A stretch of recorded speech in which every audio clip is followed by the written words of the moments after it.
रामपुर जनपद के बिलासपुर थाना क्षेत्र स्थित पसियापुरा गुरुद्वारा बाबा शहीद दीप सिंह जी महाराज को लेकर चल रहा विवाद थमता नजर नहीं आ रहा है। इस प्रकरण में अब हजारा परिवार ने नवाबगंज पक्ष और पुलिस प्रशासन पर गंभीर आरोप लगाए हैं। प्रेस वार्ता करते हुए हजारा परिवार के सत्येंद्र सिर्फ उर्फ सोनू ने बताया कि गुरुद्वारे की सेवा वो कोर्ट के आदेश के तहत ट्रस्ट के माध्यम से कर रहे हैं, लेकिन नवाबगंज पक्ष के लोगों ने पुलिस की मौजूदगी में जबरन कब्जा करने की कोशिश की। आरोप है कि इस दौरान महिलाओं से मारपीट की गई और पूरी घटना पुलिस की मौजूदगी में हुई, जबकि उनके पास कोई वैध आदेश भी नहीं था।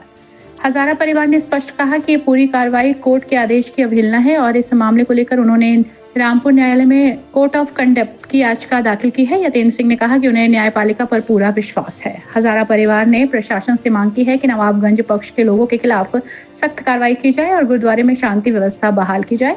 साथ ही उन्होंने ये भी अपील की कि प्रशासन पक्षपात न करे और कोर्ट के आदेशों का पालन सुनिश्चित कराए। ये हम ट्रस्ट के जरिए से हम ये गुरुद्वारा चला रहे हैं। ये हमारे परिवार की, सारे परिवार की ज़मीन है, सारे परिवार के नाम है, हमारी जदीद ज़मीन है जी। उस पे हम दीवा जला रहे हैं। जो इसकी समाधि स्थल है हमारा, हम सन 77 से समाधि स्थल की पूजा कर रहे हैं, उसमें दीवा बत्ती कर रहे हैं। तो ये क्या हुआ उस दिन जो महिलाओं के साथ गलत हुआ वहाँ मार पिटाई? उस दिन महिलाओं के साथ बहुत गलत हुआ जो नहीं होना चाहिए था। हमारे समाज में आज तक कभी ऐसा नहीं हुआ, सिख समाज में कभी ऐसा नहीं हुआ। हम खुद इसके बहुत शर्मसार हैं। हमारे प्रशासन ने हमारी कोई मदद नहीं करी। औरतों के साथ इतनी गुंडागर्दी होती रही, किसी ने भी किसी औरत के साथ कोई ईमानदारी नहीं दिखाई और किसी को नहीं रोका। सब गुंडागर्दी शरेआम चलती रही और प्रशासन सारा वीडियो बनाता रहा। देखो जी, इसमें बहुत बड़ी साजिश है। सरकारी जगह के लिए वो लोग लड़ रहे हैं, नवाबगंज वाले। सरकारी जगह किसकी है? बहौरी की थी, बहौरी के आगे लड़के की, आगे शीशराम के नाम। तो उसका परिवार लड़ना चाहिए या फिर सरकार लड़े इनसे। ये थोड़ी है कि बाहर के लोग उसके नौकर बन के आगे लड़ रहे हैं। ये कैसे हो सकता है? और इतना नुकसान पहुंचा दिया स्कूल गुरुद्वारे के लिए और इतनी बेअदबी कर दी गुरु ग्रंथ साहब की, जो हमारा पवित्र ग्रंथ है। और किसी की आड़ लेके कुछ काम करने लग गए कि बलदेव सिंह का नाम मंत्री जी का इसमें घुसेड़ा जाता है, बार बार कहा जाता है। 2-3 आदमी हमारे सापा के हैं पुराने, पहले बसपा में थे, अब इसमें आके पता नहीं क्या करना चाहते हैं, किस तरीके से इस क्षेत्र को लड़ा रहे हैं, धमका रहे हैं। और मंत्री जी जो हैं वो विकास पुरुष हैं।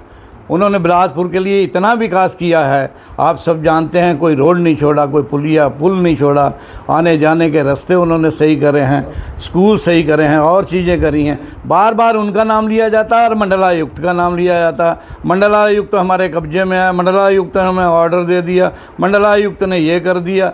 भाई क्या करना चाहते हैं? या मंत्री जी के मंत्रिमंडल पर कुछ इस तरीके का प्रभाव ये छोड़ना चाहते हैं कि बलदेव सिंह औलख को मंत्री पद से हटाया जाए और रामपुर के किसी भी आदमी को यहाँ पर मंत्री बनाया जाए। इस तरीके की कोई साजिश हमारे सामने आ रही है और हम लोग देख रहे हैं। और यदि इस तरीके की साजिश रही तो ये विधानसभा क्षेत्र बलदेव सिंह औलख का है, वो विकास पुरुष हैं, उन्हीं का रहेगा और इस क्षेत्र में बवाल खड़ा हो जाएगा, जो ये प्रशासन से और योगी जी से भी नहीं संभाला जाएगा।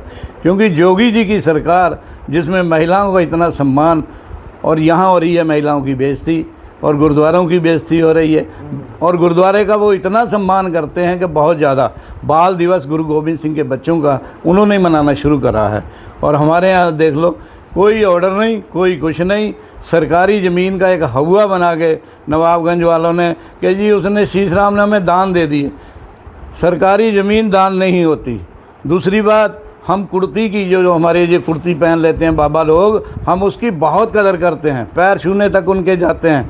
मगर वो कुर्ती वाला संत किसी भी गुरुद्वारे का मेंबर नहीं होता।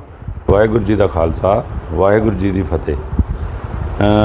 12 तारीख का वाक़या है ये।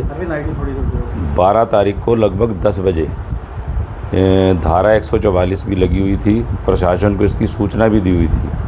उसके बावजूद हल्के हल्के करके लगभग 100 से ज़्यादा लोग, गुंडे बदमाश प्रवृत्ति के, आकर अंदर तोड़फोड़ और जो गुरुद्वारे का सामान है उसको खुर्द-बुर्द करने की कोशिश और जितनी भी व्यवस्था है उसे ख़राब करते हुए जो सेवादार वहाँ पे काम कर रहे थे उनसे लड़ने का और लड़ाई झगड़ा करते हुए अपना एक तरीके कब्जा जमाने की कोशिश करने लगे हैं।